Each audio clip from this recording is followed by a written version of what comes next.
ఈ రాష్ట్రంలో కూటమి ప్రభుత్వం తప్పినాక కూటమి ప్రభుత్వం అనేది కూడా చంద్రబాబు నాయుడు గారి యొక్క నాయకత్వంలో ప్రభుత్వం ఏర్పడిన తర్వాత దాదాపుగా సంవత్సర కాలం నుంచి కూడా లా అండ్ ఆర్డర్ అనేది కూడా లేకుండా పోతుంది. ముఖ్యంగా మహిళలపైన బాలికలపైన కూడా అత్యాచారాలు అనేది కూడా ఎక్కువగా కూడా అవుతూ ఉన్నాయి ఈ రాష్ట్రంలో కూడా. ఎంత అంటే ఈ ఒక్క సంవత్సరంలోనే 188 అత్యాచారాలు జరిగినట్టుగా, ఒక 15 దానిపైన అత్యాచారాల తర్వాత వాడిని హత్య గావించబడిన అంటే ఎంత కానీ ఎప్పుడు కానీ లేదు. నేను అనుకున్నాను, చదువుతూ ఉంటుంది అప్పుడప్పుడు కూడా, ఆ బీహార్లోనే చంబర్ లోయలో ఇటువంటివి జరుగుతూ ఉన్నాయి, ఇటువంటి అఘాయిత్యాలు ఇవన్నీ కూడా జరుగుతూ ఉన్నాయని చెప్పి మేమంతా చదివినాము, ఇవన్నీ కూడా చూస్తున్నాం కూడా. దానికి మించిపోయి ఈరోజు కూడా ఇప్పుడు ఇంత సాంకేతిక పరంగా ఇంత ముందుకు పోయినా కూడా దానికి మించిపోయి ఈరోజు రాష్ట్రంలో జరుగుతూ ఉన్నాయి. దానికి కారణమేంటి?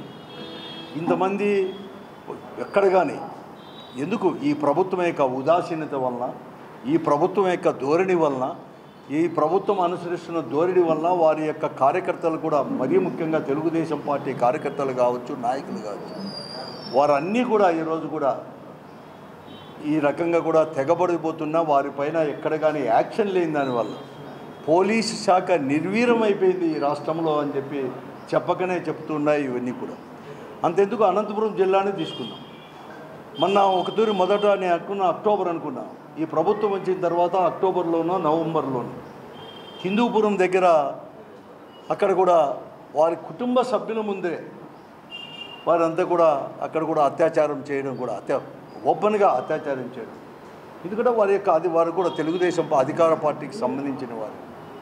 మొన్ననే ఇక్కడ ఈ జిల్లాలో, ఉమ్మడి అనంతపురం జిల్లాలో, అంటే ఇప్పుడు సత్యసాయి జిల్లాలో రామగిరి మండలంలో 7 గుర్రాలు అనే గ్రామంలో కూడా ఒక బాలిక, అమాయకురాలు, 9వ తరగతి చదువుకున్న బాలిక, ఒక దళిత మహిళ బాలిక 9వ తరగతి చదువుకున్న వారిపైన దాదాపుగా 9 మంది అత్యాచారాలు కూడా కంటిన్యూగా, అంటే ఒక వీడియో తీసి ఆ వీడియోలు చూపించి అమ్మాయిని భయపెట్టి అత్యాచారాలు చేస్తూ ఉంటే ఆ అమ్మాయి కానీ కుటుంబ సభ్యులు కూడా కనీసం కంప్లైంట్ చేయలేని పరిస్థితులంత దారుణమైన పరిస్థితులు ఈరోజు ఈ జిల్లాలో, రాష్ట్రంలో కూడా నెలకొని ఉన్నాయి. ఈరోజు కూడా ఇవి అంతా కూడా ఇంత పెద్ద ఎత్తున ఆందోళన చేస్తుంటే అన్ని రాజకీయ పార్టీలు, సంఘాలు ఇన్ని చెప్పేసి ఇవన్నీ చేసి ఇంకా యాక్షన్ తీసుకోలేదంట అంటూ ఉంటే ప్రభుత్వం మాత్రం రియాక్ట్ కాలేదు, పోలీసు వాళ్ళు రియాక్ట్ కాలేదు. దానికి కారణం నిన్న 3వ తేదీ రాత్రి ఇక్కడ కూడా అనంతపురంలో ఇక్కడ రామకృష్ణ కాలనీ అనే దగ్గర కూడా ఒక ఎస్టీ అమ్మాయి 19-20 సంవత్సరాలు ఇంటర్మీడియట్ ఫైనల్ ఇయర్ కూడా చదువుతూ ఉంది. ఆ అమ్మాయి రాత్రి 8-9 గంటల మధ్యలో కూడా ఇంటి నుంచి వెళ్ళిపోయి తర్వాత రాత్రి 10-11 అయినా రాకపోతే ఆ తల్లిదండ్రులు కానీ వారి బంధుమిత్రులు కూడా అందరూ కూడా వెతికి ఎక్కడ కానీ ఆచూకీ దొరకకపోతే, ఆమె దారి అనేది కూడా కనపడకపోతే వెంటనే ఉదయమే 1 టౌన్ పోలీస్ స్టేషన్ ఇక్కడ అనంతపురం పట్టణంలో కూడా కంప్లైంట్ ఇవ్వడం జరిగింది. 4వ తేదీ 14 రాత్రి అంతా వెతికినా కూడా ఎక్కడ కనపడలేదు, చేయమని చెప్పేసి. కానీ వాళ్ళు ఇద్దరు నిర్లక్ష్యం, మేము వెంటనే చూస్తాము, ఎక్కడైనా సీసీ ఫుటేజీలు చూస్తాము, అన్నీ కూడా రావాలి, మేము చెప్పినాము, అన్నీ వచ్చిన తర్వాత చూస్తామని చెప్పేసి దాదాపుగా 5 రోజుల తర్వాత నిన్న ఉదయం మేము అనుకున్నాము, ఎక్కడో కూడేరు దగ్గర గొట్టుకూరు దగ్గర అక్కడ వచ్చేసి ఆ పొలాల్లో కూడా అమ్మాయి పడినట్లుగా బాడీ కూడా డీకంపోజ్ అయిన పరిస్థితుల్లో కూడా తీసుకొని వచ్చేసి చేయడము అని చెప్పారు. వారు చాలామంది కూడా చెప్పినప్పుడు ఎవరు అని చెప్పేసి ఈ జిల్లాలో 72 మిస్సింగ్ గర్ల్స్, కేవలం బాలికలే 72 మంది ఈ ఒక్క సంవత్సరంలోని ఈ జిల్లాలో తప్పైనారని చెప్పి ఆ 72 మందిలో ఎవరని కూడా గాలిస్తూ ఉంటే కడకు ఆ టీవీ టవర్ దగ్గర ఉండే రామకృష్ణ కాలనీలో ఎవరైతే తప్పైనారో ఆ అమ్మాయి అని చెప్పేసి ఆ తల్లిదండ్రులు కూడా నిర్ధారణ చేసి ఈ అమ్మాయి శవం వచ్చేసి మా అమ్మాయిది అని చెప్పడం ఇవన్నీ కూడా ఏదైనా చెప్తున్నా. ఇది తల్లిదండ్రులు కూడా అడుగుతూ ఉన్నారు, అందరు కూడా అడుగుతున్నారు. 4వ తేదీ ఉదయమే చెప్పినప్పుడే పోలీసు వారు అప్రమత్తమైపోయి అన్ని సీసీ ఫుటేజీలు అన్నీ కూడా వెతికి ఉంటే ఈ పని జరిగి ఉండేదే అని చెప్పి నేను అడుగుతాను. ఇక్కడే కాదు, ఏది వచ్చినా కూడా అంతే. పోలీసు యొక్క నిర్లక్ష్యమే ఈరోజు కూడా.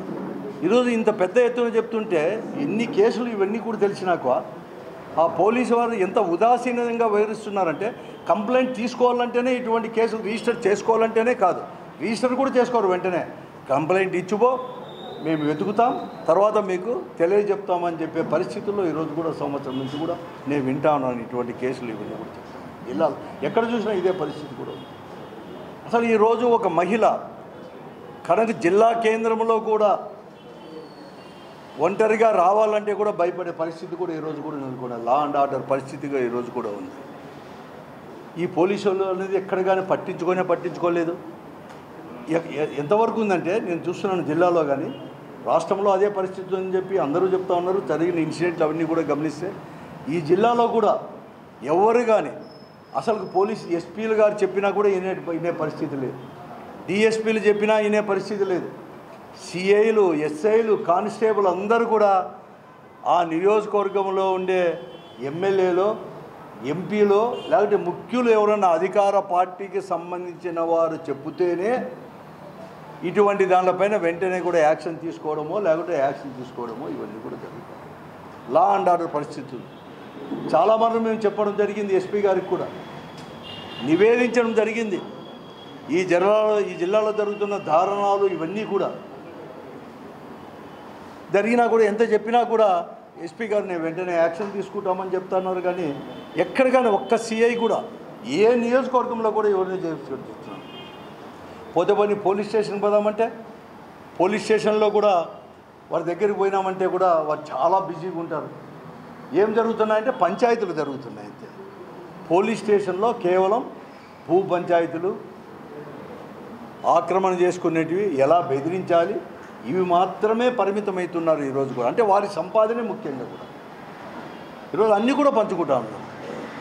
ఇన్ని జరుగుతానే కూడా ఈరోజు ఎక్కడ కానీ పట్టించుకోలేని పరిస్థితి ఉంది. కాబట్టి ఇటు అమ్మాయిలు మిస్ అవుతా ఉన్నా కూడా, దారుణంగా అత్యాచారాలకు గురి కాబడుతున్నా కూడా, చంపబడుతున్నా కూడా వీళ్ళకి అసలు ఎవరు కానీ చీమ కొట్టినట్టు కూడా పోలీస్ డిపార్ట్మెంట్కి లేదు. అంత నిర్వీర్యమైపోయింది. ఇటువంటి పరిస్థితులు ఉన్నా కూడా డీజీపీ లెవెల్ దగ్గర నుంచి ఎస్పీ వరకు కూడా, డిఎస్పీ వరకు కూడా కనీసం సంవత్సరమైంది ఎక్కడ కానీ అసలు ఒక రివ్యూ చేసిన పాపాన్ని కూడా పోలేదు. ఇన్ని జరుగుతూ ఉన్నా కూడా, ఇన్ని దౌర్జన్యాలు జరుగుతున్నా, ఇన్ని అత్యాచారాలు జరుగుతున్నా, ఇన్ని హత్యలు జరుగుతున్నా, జిల్లా కేంద్రంలో జరుగుతున్నా కూడా ఎక్కడ కానీ లేదు. ఇంకా ఎక్కువ కూడా వారినే ఎవరైతే కంప్లైంట్ ఇస్తారో ఆ తల్లిదండ్రులను లేకోకుండా, వారి బాధను అర్థం చేసుకోకుండా ఈరోజు చెప్తున్నారు. ఎటువంటి పరిస్థితి అయిందంటే ఈ రాష్ట్రంలో పోలీసు వాళ్ళది ఎక్కడో సోషల్ మీడియాలో ఒకటి ఎవరన్నా ఏదన్నా పెడితే చాలు, దాన్ని తీసుకొని ఇతర జిల్లాలకు పోయి నిమిషాలు, గంటల్లో, దినాల్లో కూడా అరెస్ట్ చేసి కోర్టులో పెట్టే వీరు ఈరోజు అమ్మాయిలు మిస్ అయినా చెప్పినా చేసినా కూడా ఈరోజు హత్యలు చేయకోకుండా. ఈ అనంతపురం తీసుకోండి, ఆ తన్మయి అనే అమ్మాయి తల్లిదండ్రులు పోయి ఎవరిపైన అనుమానం ఉందో పేరు చెప్పినా కూడా 4 రోజులైనా కూడా అరెస్ట్ కూడా చేయలేదు. నిన్న బాడీ వాళ్ళదని తెలిసిన తర్వాత, చెప్పిన తర్వాత ఆ అబ్బాయిని తీసుకొని వచ్చేసి, ఈ అబ్బాయే కాదు, పోలీసు వాళ్ళు చెప్పేది ఏమంటే ఈ అబ్బాయే కాదు ఇంకా 2 ఉన్నారు, ఆ 2ని కూడా తీసుకొని వచ్చేసి 3ని విచారించి ఎవరు చేసినారో మేమంతా కూడా తెలుసుకుంటామని చెప్పే జవాబే వస్తుంది తప్ప నిన్న రాత్రి నుంచి కూడా పోలీస్ సిఐలు కానీ, ఎస్ఐలు కానీ ఎక్కడికైనా ఇంకా అంతకంటే ఏం లేదనమాట. ఇటువంటి పరిస్థితులు కూడా ఈరోజు కూడా ఉన్నాయి. అదే పరిస్థితి ఇక్కడ కూడా అంతే. మొన్న కూడా సత్సాయి దగ్గర జిల్లాలో జరిగినప్పుడు, రామగిరి మండలంలో జరిగినప్పుడు కూడా వారు అధికార పార్టీకి సంబంధించిన వారు అని చెప్పేసి, అంతే అధికార పార్టీకి వర్కర్స్ అంతే ఆ గ్రామంలో వారి ముఖ్య అనుచరులు అంట. అందుకోసం కేసు కూడా రిజిస్టర్ చేయలేని పరిస్థితి, ఆ పరిస్థితి ఉన్నాయి కాబట్టి ఇంతవరకు కూడా ఉన్నాయి. అందుకోసమే లా అండ్ ఆర్డర్స్ కూడా దిగజారిపోయింది ఈరోజు కూడా. అనంతపురంలో ఏం జరుగుతున్నాయి ఈరోజు? పోలీస్ స్టేషన్లో పంచాయతీలా, డ్రెస్ వేసుకొని అంత బహిరంగ పంచాయతీలా, సాయంకాలం అయితే చాలు పంచాయతీల కోసం అయితే రాత్రి 12 అయినా కూడా 4 పోలీస్ స్టేషన్లో కూడా అనంతపురంలో కూడా జిల్లా కేంద్రంలో కడకు ఇక్కడ అనంతపురం రూరల్కి సంబంధించిన పోలీస్ స్టేషన్ ఒకటి ఉంది. అక్కడ కూడా సిఐది, డిఎస్పీది, సిఐది కూడా ఉంది. అక్కడ కూడా ఆడ కూడా అంతే వందలు పదుల సంఖ్యలో అర్ధరాత్రి వరకు కూడా పంచాయతీలు చేసుకుంటూ కూడా అందరూ కూడా కాసుకొని కూడా ఉండే దృశ్యాలు కూడా ఉదంతాలు కూడా అన్నీ కనపడేది. ఎక్కడ కానీ లేకుండా పోయింది. ఎంత దారుణంగా ఉందంటే జిల్లా కేంద్రంలో పోలీసు వాళ్ళ వ్యవస్థ కూడా ఇన్ని తూర్లు చెప్పినా కూడా ఎక్కడ కానీ చర్యలు కూడా లేదు. జిల్లా కేంద్రంలోనే ఈరోజు కూడా ఒక జిల్లా కేంద్రం అనంతరంలో కూడా ప్రశాంతతకు మారుపేరప్ప అని చెప్పేసి ఎక్కడెక్కడో రాయలసీమలో ఉండేవారు అందరూ కూడా కడప జిల్లా వారు, కర్నూలు జిల్లా వారు కూడా పిల్లల చదువులు చెప్పించుకుంటూ ఇక్కడైతే ఒక భద్రత ఉంటుందని చెప్పేసి అనంతపురంలో పట్టణంలో స్థిర నివాసం ఏర్పరచుకుంటూ సొంత ఊరు కాకపోయినా ఇదే మా సొంత ఊరు చెప్పుకునే పరిస్థితి అనంతపురం హిస్టరీ ఉంది. కానీ ఈరోజు ఎలా ఉందో మీరు అర్థం చేసుకోండి. అంతెందుకు మననే చూసాం, మన అధికార పార్టీ వారే 2 వర్గాల వరకు కూడా లీడర్లకు 2 వర్గాలు కూడా ఒకరు ప్రజాప్రతినిధి కావచ్చు, లేకుంటే వాళ్ళ దగ్గర ఉంటారు, అంత వాళ్ళే. ఇద్దరికీ నేర చరిత్ర ఉంది, ఇద్దరికీ కేసులు ఉన్నాయి వాళ్ళిద్దరిపైన, ఇద్దరికీ నేర చరిత్రే. అందరూ కూడా కింగులే ఒకప్పుడు. ఇంకా నా అంతకంటే పెద్ద కింగులు అనిపించుకోవాలనే తాపత్రమేమో వారి మొదలు వారే కంప్లైంట్ చేసుకునే పరిస్థితి కూడా ఈరోజు కూడా ఉంది. అటువంటి వారిపైన కూడా చర్యలు తీసుకోలేని పరిస్థితి దుస్థితిలో ఈరోజు పోలీస్ డిపార్ట్మెంట్ కూడా ఉంది ఈ జిల్లాలో. ఎన్ని పంచాయతీలు మొన్ననే ఎవరో అనుకో రూరల్లో ఏదో ఒక వైశ్య కమ్యూనిటీ, ఆ వైశ్య కమ్యూనిటీ కూడా ఎవరుగా దగ్గర బంధువు అంట. మన జిల్లా ఇన్ఛార్జ్ మంత్రి కర్నూలు ఎమ్మెల్యే ఆయన కూడా భరత్ మంత్రిగా ఇండస్ట్రీస్ మినిస్టర్, మన జిల్లా ఇన్ఛార్జ్ మంత్రి, వారి దగ్గర కూడా శ్రీనివాస గుప్తా, వెంకటేశ్వర గుప్తా బహిరంగ చెప్పినది, బహిరంగంగానే ఇట్లా నా ల్యాండ్ 3 ఎకరాల 20 సెంటు ఉంటే దాదాపుగా ఒక నెల నుంచి అధికార పార్టీ ఎమ్మెల్యేల పేర్లు చెప్తూ మీ దగ్గరికి వచ్చారా, ఎమ్మెల్యే ఆఫీస్ నుంచి ఫోన్లు వచ్చినాయా, లేకపోతే మేము పంచాయతీ చేస్తామని మీ తకరారు ఉందని చెప్పి ఇలాగ ఎలా చేస్తున్నారు అని చెప్పి, వాళ్ళ భూములు ఎలా చేసుకుంటున్నారని చెప్పేసి స్వయంగా పోయి వాళ్ళే చెప్పారు. అన్నీ ఎక్కడ చూసినా కూడా ప్లే అవుతాయి వీడియోలో. కర్నూలుకు పోయి వారు సొంతం దగ్గర బంధువు కాబట్టి ఆయనకే చెప్పడం జరిగింది, మా పరిస్థితి ఇలా ఉంది, గతంలో ఎప్పుడూ లేదు, ఈ 8-10 నెలల నుంచి ఈ పరిస్థితి అని చెప్పిందంటే ఎంత దారుణంగా తయారైందో కూడా ఇన్ని అర్థం చేసుకోవాల్సిన పరిస్థితి.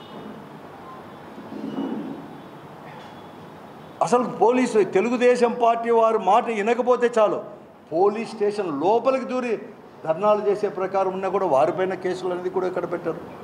అదే వేరే వారు పోతే వెంటనే పోలీస్ స్టేషన్తో వారిపైన కేసులు బనాయించారు. ఈ పరిస్థితి అనేది కూడా ఈరోజు కూడా ఉంది. మట్కా విచ్చలవిడిగా ఈరోజు జరుగుతూ ఉంది. ఈ అనంతపురం పట్టణంలో ఒకప్పుడు యేసుదాసు వీళ్ళంతా కూడా ఎస్పీ గారు ఉన్నప్పుడు 2019లో వచ్చినప్పుడు, ఇంకా మిగతా వారు కూడా ఎస్పీగా ఉన్నప్పుడు లాడ్జుల్లో ఇక్కడ కూడా గతంలో జరిగేటప్పుడు కూడా ఇవే ఉన్నాయి. అన్నీ కూడా కార్డ్స్ ఆడించుకుంటూ ఇవన్నీ కూడా కేంద్రాలుగా మారిపోయిండే. అవన్నీ కూడా లేకోకుండా తెచ్చినట్టు ఈరోజు ఏమైనా జరుగుతుంది, అన్నీ బిజీనే. లాడ్జులు రూమ్లే దొరకలేని పరిస్థితి. ఏమంటే అక్కడ పేకాటలు ఆడిస్తున్నారు. పేకాట క్లబ్లు ఈరోజు అనంతపురంలో ఉండే లాడ్జులకు నిలయంగా కూడా మారిపోయినాయి. చుట్టుపక్కల ఉండే వాళ్ళందరూ కూడా జిల్లాలో కాదు ఇతర జిల్లాల నుంచి కూడా వచ్చి కూడా ఇక్కడ పేకాట ఆడుతూ ఉన్నారు.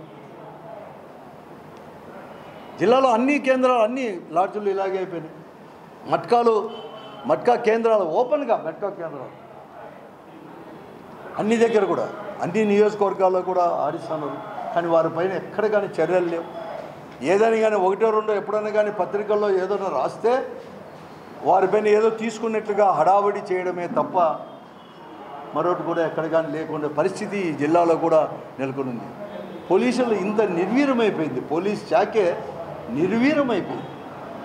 ఐపీఎస్ లాంటి ఆఫీసర్లే అసలు చెప్పుకోవడానికి కూడా ఇక్కడ మాకు గతి లేదు, వాళ్ళతో చెప్పుకున్నా కూడా న్యాయం జరగదనే పరిస్థితికి ఒక సామాన్యుడు అనేవాడు కూడా వచ్చేసాడు. సామాన్యునికి అసలు న్యాయం జరగదు, పోలీస్ స్టేషన్కి పోయినా ఎస్పీ దగ్గరికి పోయినా ఏం ప్రయోజనం అని చెప్పేసి ఈరోజు మా దగ్గరికి వచ్చేసి మొరపెట్టుకునే పరిస్థితి, దారుణమైన పరిస్థితులు ఈరోజు ఈ జిల్లాలో నెలకొని ఉన్నాయంటే ఎలాగున్నాయో ఆలోచన చెప్పి అడుగుతాం. విచ్చలవిడిగా లిక్కర్, దీనికి పెద్ద కారణం ఇంత విచ్చలవిడిగా అమ్మాయిల అఘాయిత్యాలకు అమ్మాయిలపైన పాల్పడుతున్నా అంటే అసలు ఈరోజు నేను టౌన్లో చూసాను, భయం అవుతుంది. అసలు 6 గంటలకే షాపులు తెరుస్తారు. 5:30కే తెరుస్తారని కూడా చెప్తారు. మీరు చూడలేకపోతున్నారు. ఎప్పుడన్నా ఊర్లోకి పోదామంటే 6 గంటలకే. అప్పటికే బార్లు అనధికారికంగా పర్మిట్ రూములు అనేది కూడా ప్రతి బ్రాందీ షాప్, ప్రతి ఒక్క లిక్కర్ షాప్ దగ్గర ఏర్పరచుకున్న షాపుల్లో పోయి చూస్తే చెప్తారు 10వ తరగతి చదువుకునే వాళ్ళు, అంటే చిన్న వయస్సు, ఇంటర్మీడియట్ చదువుకునే వాళ్ళు, అంటే 15 ఏళ్ళు 14 సంవత్సరాలు వాళ్ళు పోయి ఆ పర్మిట్ రూమ్లో, అనధికారంగా ఏర్పరచిన పర్మిట్ రూమ్లో తాగుతూ ఉన్నా కూడా అడిగేవారు లేదు. ఎక్సైజ్ డిపార్ట్మెంట్ అడగరు, మామూలు పోలీస్ డిపార్ట్మెంట్ అడగరు. ఎందుకంటే వాళ్ళకి నెల నెల మామూలు వస్తాను. ప్రజాప్రతినిధులే వాళ్ళకి ఆర్డర్ చేస్తున్నారంటే మేము ఏం చేస్తాం, ప్రజాప్రతినిధులు తెరిపించండి, తాగించండి అని చెప్పి చెప్తా ఉన్నారు అని చెప్తున్న పరిస్థితులు కూడా ఈరోజు నెలకొని ఉన్నాయి. వారికి ఏమంటే ఒక్కొక్క షాప్ నుంచి 70,000 నెలలకు, ప్రతి నెల నుంచి 70,000 డైరెక్ట్గా ఇవ్వాల్సిందే, ఇవ్వకపోతే కాదు. సో ఇంత ఓపెన్గా ఇంత చేస్తామంటే ఎంఆర్పి ధరల కంటే చేస్తా అంటే ఏరులే పడుతుంది ఈరోజు కూడా. అదే జగన్మోహన్ రెడ్డి గారు ఉన్నప్పుడు ఈ పరిస్థితి లేదు. దానికి అనేక రకాల కూడా సామాన్యుని పీల్చి పిప్పి చేస్తున్నారు, అనేకమైన ఆరోపణలు, అంత తప్పలేదు. ఆ రోజు జగన్మోహన్ రెడ్డి గారు ముఖ్యమంత్రిగా ఉన్నప్పుడు ఒక దిశ పోలీస్ స్టేషన్లు కానీ ముఖ్యంగా ఇవన్నీ అరికట్టాలని చెప్పి దిశ యాప్ ఇవన్నీ తీసుకొస్తే ఆ దిశ పోలీస్ స్టేషన్ నిర్వీర్యం చేశారు. ఇంకా దిశ యాప్ని ఎంత నిర్వీర్యం చేశారో చెప్పడానికి లేదు. ఒక యాప్లో పడితే వెంటనే కూడా ఒక వెహికల్ పోలీసులకు ఒక రక్షణ కల్పించేది మహిళలకు. కానీ ఈ రోజులు అంటే కనీసం ఇవన్నీ చూసిన తర్వాత ఒక భయమైనా ఉండేది. ఇటువంటి అఘాయిత్యాలు చేసేవారిపైన కానీ ఈ రౌడీలు అంతా కూడా ఒక భయం అనేది కూడా ఉంది. ఆ భయమే లేకుండా చేసేదేం లేదు. వారందరినీ ప్రోగు చేసుకొని ఎలక్షన్లో వాళ్ళ దగ్గర తీసుకొని వారిపైన ఏం యాక్షన్ తీసుకున్నా కూడా వెంటనే పోలీసు వాళ్ళకి ఫోన్ అంట వీళ్ళ దగ్గర నుంచి. వీళ్ళు ఏం లేకుండా పోతున్నారు. అటువంటి పరిస్థితులు ఉన్నాయి ఈరోజు కూడా. ఈ రాష్ట్రంలో నెలకొన్నాయి, మన జిల్లాలో నెలకొని ఉన్నాయి. ఎవరు కానీ చేసేది ఎవరు లేదు. అడిగితే మేము యాక్షన్ తీసుకుంటున్నాం, మేము చేస్తూ ఉన్నాము ఇవని చెప్పేసి. ఈ పరిస్థితి ఇలాగే దారుణంగా ఉంటే గ్యారెంటీ అప్పుడు మాదిరి కూడా చంబల్ లోయలో మాదిరి ఈ రాష్ట్రాన్ని కూడా చేసే పరిస్థితి కూడా వస్తుంది చంద్రబాబు నాయుడు గారు కేవలం ఇవన్నీ వచ్చినప్పుడు వారిపైకి ఏదైనా వస్తే డైవర్షన్ పాలిటిక్స్ చేయడం, అంటే దీనికి ఇవన్నీ ఏదైనా వస్తే ఇది లైవ్లో అనేది ప్రపంచానికి తెలియనీయకోకుండా అంతకు మించి ఇంకోటి తీసుకొని కూడా వారికి కావాల్సిన ఎలక్ట్రానిక్ మీడియాతో కూడా దాన్ని ప్రాచుర్యం తీసుకొని వచ్చేసి దీన్ని డైవర్ట్ చేయడం ఇదే పనిగా పెట్టుకున్నారు. ఈరోజు నేను చెప్తా ఉన్నాను, ఈరోజు పవన్ కళ్యాణ్ గారు ఉన్నారు. పవన్ కళ్యాణ్ గారు చెప్పారే అంతమంది మిస్సింగ్ అయినారని చెప్పేసి. నువ్వు ఉప ముఖ్యమంత్రి అయిన తర్వాత, మీ ప్రభుత్వమే మీ ఉండిన తర్వాత ఒక్క మిస్సింగ్ కేసు అయినా కూడా ఛేదించారా గతంలో అని చెప్పి నేను అడుగుతాను. నేను పవన్ కళ్యాణ్ గారు నేను అడుగుతా ఉన్నాను, పవన్ కళ్యాణ్ గారు మీరు ఎన్నికల సమయంలో మాట్లాడారు. ఈరోజు మీరు అధికారంలోకి వచ్చిన తర్వాతనే 72 మిస్సింగ్ కేసులు ఇక్కడ ఉన్నాయి. ఈరోజు జిల్లా కేంద్రంలో అనేకమైన అరాచకాలు జరుగుతూ ఉన్నాయి. ఆ అరాచకం మీ పార్టీ యొక్క ముసుగులోనే ఇవన్నీ కూడా జరుగుతూ ఉన్నాయి. పోలీసు వారు అనే దగ్గర ఎవరి కానీ పట్టించుకోలేదు ఈ జిల్లాలో. నువ్వేనారా ఒక రివ్యూ చేయి. ఈ జిల్లాలో జరుగుతున్న దౌర్జన్యాలు, ఈ జిల్లాలో జరుగుతున్న భూ తగాదాలు, పోలీస్ స్టేషన్లో బహిరంగంగా కూడా అర్ధరాత్రి వరకు జరుగుతున్న భూ తగాదాల యొక్క పంచాయతీలు, వారి యొక్క అనుచరులు అని చెప్పేసి ఈరోజు వారి అనుచరులు అని చెప్పేసి ఎలా అఘాత్యాలు అన్ని నియోజకవర్గాల్లో, జిల్లా కేంద్రమే కదా, ఎక్కడ చూసినా కూడా వారు చెప్పిందే వేదం. ఈరోజు నిజమైన కానిస్టేబుల్, అలాగే నిజమైన సిఐ, ఎస్ఐ, ఎస్పీ అందరూ కూడా ఎవరంటే ఈ జిల్లాలో తెలుగుదేశం పార్టీకి చెందిన ఎమ్మెల్యే, అంత తప్ప ఇంకేం లేదు. ఈరోజు ఉద్యోగస్తులు కూడా అంతెందుకు ఎలా తిట్టారో మనకు కూడా తెలుసు. మహానాడుకు రాలేదని చెప్పేసి ఒక వెల్ఫేర్ సెక్రటరీ ఎలా కూడా దూషించారో చెప్పి ఇంతవరకు యాక్షన్ లేదు.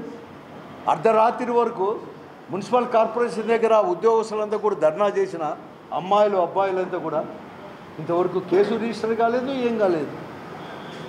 మొన్ననే 3 రోజుల కిందట ఒక కార్పొరేటర్ యొక్క కుమారుడు సుశీలమ్మ అనే కార్పొరేటర్, 39వ డివిజన్ కార్పొరేటర్, ఆయన కుమారుడు Chinthakunta Madhu, YSR Congress Party Anantapuram assembly spokesperson party, అతనితో పాటు వాసిము అంటే మేయరు వీరంతా పోయి పర్యావరణ దినోత్సవం మరుసటి రోజు కూడా చెట్టు మొక్కలు నాటే కార్యక్రమంలో ఈరోజు పోయి మొక్కలు నాటుతూ ఉంటే మీ ప్రభుత్వం అనేది లేదు, మీరు అధికారంలో లేరు, మీరు కార్పొరేటర్గా ఉండవచ్చు కానీ లేకపోతే మీరు మేయర్ ఉండవచ్చు కానీ మీరు మాత్రం చేయడానికి లేదు అని చెప్పేసి అతని పైన భౌతికంగా దాడి చేస్తే ఆ భౌతికంగా దాడి చేసిన వారు తెలుగుదేశం పార్టీ వారు మోహను ఇంకా కొద్దిమందితో పాటు రౌడీ షీటర్స్ ఇల్లది.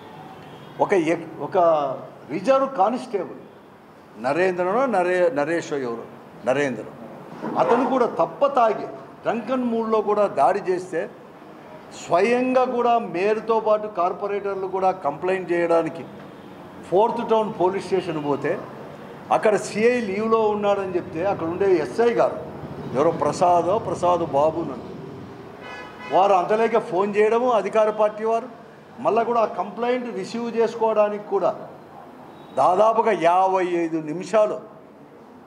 అసలు మనిషి అనేవాడు మానవ మాత్రుడు 55 నిమిషాలు ఎవరు భోంచేసిన ఇల్లేదు.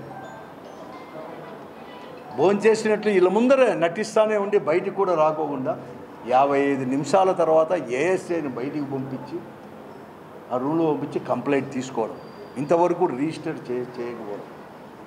మేము ఎస్పీ గారికి కూడా పంపిస్తే అక్కడి నుంచి వారు చెప్పే జవాబు ఎంత ఉదాసీనంగా ఉందంటే అక్కడ భౌతికంగా కొన్ని దెబ్బలు తగిలి ఉండొచ్చు కానీ రక్త గాయాలు లేవట. This is reply from the department. రక్త గాయాలు లేదు కాబట్టి సెక్షన్ 24 ప్రకారం వెంటనే కూడా రిజిస్టర్ చేయడానికి కాదు కాబట్టి కోర్టు పర్మిషన్ తీసుకొని రిజిస్టర్ చేయాలి అని కోర్టు పర్మిషన్ కోసం మేము వెయిట్ చేస్తూ ఉన్నాము అని చెప్పి ఆన్సర్ చెప్పి ఇంతవరకు కూడా కేసు అనేది కూడా రాకపోతే కడక ఆ కంప్లైంట్ కాపీని నేనే స్వయంగా కూడా ఎస్పీ గారికి పంపించాను. అంటే వాళ్ళు పోయి ఇవ్వాల్సిన కాపీ ఇంతవరకు కేసు కూడా రిజిస్టర్ కాలేదు. అంటే ఎట్లుంది లా అండ్ ఆర్డర్ అనేది వారిపైన కూడా లేదు. ఇటువంటి పరిస్థితి ఉంది కాబట్టి ఎవరు భయపడతారు? నిజంగా ఆ అమ్మాయి తన్మయ అమ్మాయి ఆ రోజే సీసీ ఫుటేజ్లను తీసుకొని, ఎందుకంటే వాళ్ళకి అనుమానం చెప్పారు, లేకపోతే అనుమానితుని దగ్గర ఎవరైతే చెప్పారో తల్లిదండ్రులు చెప్పారో వెంటనే ఆ కుటుంబం ఆ ఇంటి దగ్గర పోయి కూడా గాలింపు చర్యలు చేపట్టినా కూడా ఇది జరిగేది కాదు. ఈరోజు పోలీసు వాళ్ళే చెప్తున్నారు బీరు బాటలతోనో కొట్టినారనో లేకపోతే కొంతమంది ఏదో రాయితో వచ్చేసి కొట్టారని చెప్పి, అది కూడా ఎక్కడో ఎవరో కనుక్కుంటే 5 రోజుల తర్వాత కనుక్కుంటే వీళ్ళు బయట. అంటే ఎటువంటి పరిస్థితుల్లో ఉంది ఈ పట్టణము, జిల్లా కేంద్రము, పరిసర ప్రాంతాలు 5-6 కిలోమీటర్ల పరిధిలోనే జరిగినా కూడా పోలీసు వాళ్ళు ఇంత ఉదాసీనంగా వ్యవహరిస్తున్నారంటే ఈరోజు లా అండ్ ఆర్డర్ అనేది కూడా ఎలా ఉంది అని చెప్తున్నాం. అసలు 1 కాదు 2 కాదు, దాదాపుగా 200 అత్యాచారాలు. ఎన్ని అసలు లిస్ట్ అయితే చూస్తా అంటే భయం అవుతుంది. అన్నీ కూడా మన జిల్లాలో కూడా అనేకం కూడా ఈరోజు కూడా నేను అడుగుతాను ఈ డిపార్ట్మెంట్ పోలీసు వారిని కూడా, అసలు మీరు ఎవరు, అసలు మీరు అసలు నిజంగా కూడా ఏమన్నా ఇలా మీకు సపరేట్ డిపార్ట్మెంట్ అనేది లేదా అని చెప్తుంది. ఇంత నిర్వీర్యం అయిపోవాలన్నా మీరు మీ డిపార్ట్మెంట్ అని చెప్తున్నారు. అసలు మీరు పోలీస్ అని చెప్పి మేము పోలీస్ డిపార్ట్మెంట్ చెప్పుకోవడానికే సిగ్గుచేటు తల వంచుకునే పరిస్థితులు మీ అంతకు మీరే ఆత్మావలోకం చేసుకోండి మీరని చెప్పి నేను అడుగుతూ ఉన్నాను. ఈ జిల్లా ప్రజానీకం పైన లేకపోతే రాష్ట్ర ప్రజానీకం తరఫున నేను అడుగుతా ఉన్నాను డిపార్ట్మెంట్ని. మీకేం ఐఏఎస్ ఐపీఎస్ ఈ రాష్ట్రంలో కాకపోతే ఇంకో రాష్ట్రంలో దొరుకుతుంది. ఎందుకు అంత దిగజారుతున్నారు మీరు అని చెప్పి నేను అడుగుతున్నాను. డీజీపీ ఇంకా 1 సంవత్సరానికో 6 నెలలకో రిటైర్డ్ అయ్యేవాళ్ళు వీళ్ళంతా కూడా, మీరు కూడా ఇంత దిగజారిపోవాలనా? మీరు చట్ట ప్రకారం వ్యవహరించలేరా? వారిపైన యాక్షన్ తీసుకోలేరా? ఈరోజు నేను ఒకటే డిమాండ్ పెడుతున్నాం, ఈరోజు ఇంత ఉదాసీనంగా వ్యవహరించిన ఆ పోలీసు అధికారులపైన కూడా కేసు మీరు పెట్టండి, రిజిస్టర్ చేయండి. ఇంతేకాదు ఈ టౌన్లో జరుగుతున్న అన్నీ కూడా మీ దృష్టికి కూడా తీసుకొని వచ్చేసి వారిపైన కేసులు కూడా రిజిస్టర్ చేయనట్టు వారిపైన పోలీసు అధికారులపైన కూడా రిజిస్టర్ చేయని చెప్పి నేను ఎస్పీ గారికి నేను ప్రత్యేకంగా మనవి చేస్తున్నాను. చేయండి ఈరోజు కూడా. అసలు ఆ ప్రాణానికి ఇక్కడ అనేది కూడా ఎక్కడ కానీ భద్రత లేదు. మానానికి కూడా, అమ్మాయిల యొక్క మానానికి కూడా భద్రత కల్పించలేని పరిస్థితుల్లో మీ డిపార్ట్మెంట్ ఉంది, ఈ ప్రభుత్వం అనేది కూడా ఉంది. ఆస్తులకు లేదు, ఏ ఇంటిని ఎప్పుడు కూలుస్తారో కూడా తెలియలేని యొక్క పరిస్థితి ఈరోజు కూడా ఉంది. ఏ ఇంటిని ఆక్రమిస్తారో, ఏ భూమిని ఆక్రమిస్తారో అనేది కూడా పరిస్థితి కూడా ఈరోజు కూడా ఉంది. ఎప్పుడు లేదు ఇదేమి, అప్పుడప్పుడు నేను ఏదో ఇప్పుడే నిర్వీర్యమైపోయిందని చెప్పను. ఈ తారాస్థాయికి అనేది కూడా ఈరోజు కూడా చెప్పుకోవడానికి కూడా లేకోకుండా కూడా పోలీసు వాళ్ళే, అధికారులే, స్టేషన్ యొక్క అధికారులే ఎమ్మెల్యే దగ్గర పోండి, ఇలాంటి ఎమ్మెల్యే అనుచరుల పేర్లు చెప్పి, రాములో గణేష్లో పేర్లు చెప్పి ఇల్లే పంపించే దిగజారిన పరిస్థితి కూడా ఈరోజు కూడా ఉంది. ఎమ్మెల్యేలు శాసిస్తే ఊరిడిచిపెట్టి పోవాలంట. వారిపైన అది రికార్డు ఉంటే జిల్లా బహిష్కరించేదో డిపార్ట్మెంట్ పరంగా అవన్నీ కూడా జరిగేది గతంలో మేము చూసాం. కానీ ఈరోజు ఎమ్మెల్యే శాసిస్తేనే పోవాలంట, ఎమ్మెల్యేలు చెప్తేనే ధర్నాలు చేయాలంట, ఎమ్మెల్యేలు చెప్తేనే పాదయాత్రలు చేయాలంట. రాజకీయ పార్టీ కార్యకలాపాలు ప్రజాస్వామ్య పద్ధతులు, లా అండ్ ఆర్డర్కి విఘాతాలు లేకోకుండా చేసే పరిస్థితి ఈరోజు కూడా ఉంటే వెంటనే కూడా వాళ్ళు నిలబెట్టమన్నారు, పోస్ట్పోన్ చేసుకో, లేకపోతే ధర్నాను విరమించుకోండి, లేకుంటే మీరు ఇక్కడి నుంచి ఇక్కడి వరకే పోవాలి,